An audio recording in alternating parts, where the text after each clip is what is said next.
Shri Kedar Mangalam.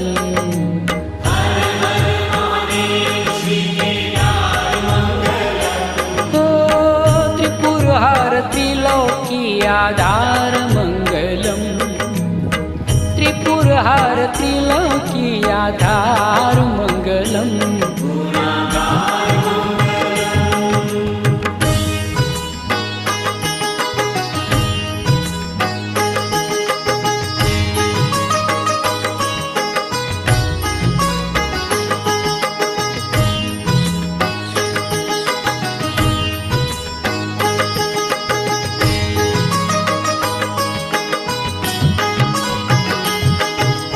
कुष्मेश्वर देवादिदेव Mangalam.